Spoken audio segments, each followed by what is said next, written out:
Welcome to the Sage Thought Leadership Podcast, transforming the way people think and work so their organizations can thrive. Well, hi, everyone, and welcome to our podcast. I'm Ed Kless, and I'm honored today to have with me my friend Jody Thompson, who is the founder of Culture RX and the creator of the Results Only Work Environment. Jody, welcome back to the Sage Thought Leadership Podcast. It's great to always be talking with you, Ed. I'm glad to be here today. And we're announcing today a special series of podcasts that we're doing right here on this space, the Sage Thought Leadership Podcast, featuring some of the folks that you have transitioned to the results-only work environment. And it's been fascinating to hear their stories, but we figured what we would do is do a quick kickoff call with yourself and me, just talking a little bit about this so our audience is used to hearing about this stuff when the other folks get on. So first question, Jody, what the heck is a ROWE? So a results-only work environment is built on a contemporary platform. And that platform is autonomy and accountability. So what's interesting about that, Ed, is a lot of people today are moving back into the hybrid model and flexible workplace and all of those relics from the past. And it's more about controlling people versus controlling the work and actually managing the work. So we haven't gotten very far in the last year, but I think people are learning that we can work in other locations and work in other ways than just the office sitting in a cube. So let's talk a little bit about this. I would imagine that you have been in high demand for the last year, but, well, let me just ask that. So is that the case? Are you guys hearing a lot from people? Yes, Ed. You know, people, it's like touching the hot stove over and over. Results-only work environment is extremely attractive to today's talent. But it seems like it's still a pretty big leap for people to go from the notion of flexibility and controlling people's time and location to an autonomous platform where people manage themselves. They're where they need to be when they need to be there. We don't have to manage work location and ask people where they're going to be. So people are still a little bit afraid of that. And I think management is afraid of that as well. You know, how do we know if people are working if we can't see them? That belief is still very strong. So I still have a lot of hope, and there's a lot of interest in results-only work environment. And the companies that are on your podcast that you have interviewed are ROWE certified companies. They sound a little different, I'm guessing, and they look at the world in a different way now based on the fact that their mindset has shifted to a contemporary mindset. Yeah, you can actually hear it in their voices. I've done a couple of the interviews. There's still a few more to go, but it is a difference in just complete mindset in the way they think about the world. But one thing I want to ask you is one of the last chapters of your book, it might even be the last chapter of Why Work Sucks and How to Fix It, is called Yeah, But.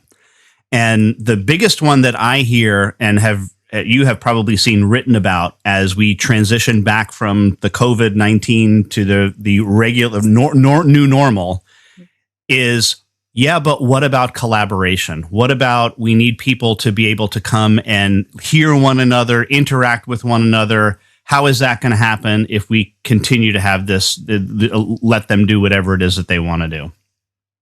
So, Ed, that just makes me completely insane.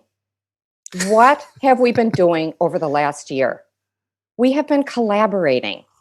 I haven't been on more FaceTime meetings in the last year than I was in the last 10 years with Zoom. And the idea that we can't collaborate around an idea or the work or what we're trying to accomplish together without being in a physical space is a relic from the past. That mindset has got to go. It is 2021. And if you're clear with people about what they're accountable to and accountable for, and if they don't achieve that, they don't get to have a job. People will collaborate because they will need to collaborate. What is collaboration? It's communication with each other. And we have all the tools that we can do that. And, you know, we're social creatures. We're going to come together. But you, as a manager, don't need to tell me when I come together with my colleagues to produce results. I can figure that out if we're all clear about what we're going for. We can collaborate. We're collaborating right now. That's right. And we're not in an office. And it's so interesting to hear people push back on it.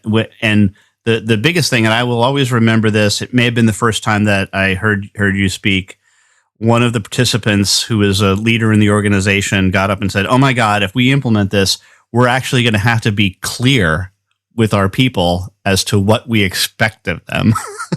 And like this was a sudden shock. It's a revelation for people. It's like using the currency of time and location to measure work is what we're stuck in. And when we're stuck in time and location, we're not really clear about what people are supposed to do. Like, what's the real work? That's what we're missing. And that's what people are realizing. So, we have to start looking at getting clear with people about measurable results, not getting clear with people about what time they start, what time they end, and where they're working from. That's irrelevant. So let's talk just for a few minutes about the folks that we're going to be featuring in the next series of podcasts. Maybe not about them specifically, but just in general. Do you see is there a mindset shift? Is there literally a light bulb that goes off above people's heads when they suddenly get it? It's what I used to call a BFO, a blinding flash of the obvious. It just suddenly comes to them. Oh, I love that. It is a BFO. We take people through a series of steps to help them let go of deeply held beliefs about work. And as they're letting go of those and adopting a new way to look at it, that light bulb goes off. And it's really exciting to see it because it's like pop, pop, pop, pop, different people at different points, the light bulb goes off. And when it does, it's like, and I think I've said this before, Ed, it's like you were in the matrix and now you're standing outside of it looking in. Oh, that's the crazy way we were thinking before. And it's just so exciting to see that happen because it's liberating.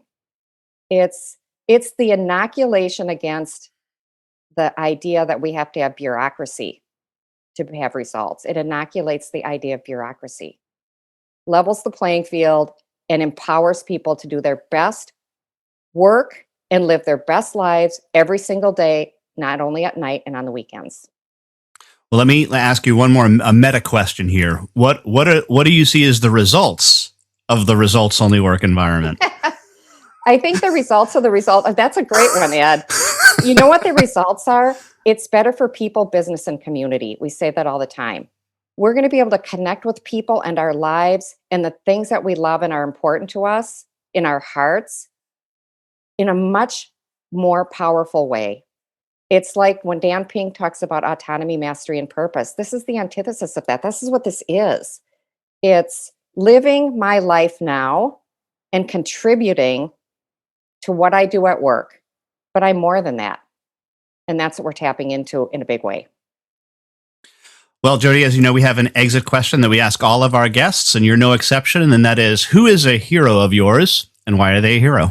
So I have to say that the heroes for me right now and over the past year have been healthcare workers. And because I have been watching like firsthand the physical and emotional endurance of the human spirit, as these heroes work tirelessly, like 24 hours a day, 7 days a week, to help us conquer COVID-19. I think they're truly amazing, and they are my heroes. And lastly, Jody, how can somebody contact you? They can contact me at info@GoRow.com, info@GoRow.com. Outstanding. And the website is CultureRx, but info@GoRow.com, the place to get a hold of Jody. Jody Thompson, the founder of CultureRx and the creator of the Results Only Work environment. Thanks so much for being a guest again on the Sage Thought Leadership Podcast. Thank you, Ed. Please subscribe to this podcast using the podcast player of your choice. And for more on the Results Only Work environment, visit GoRow.com.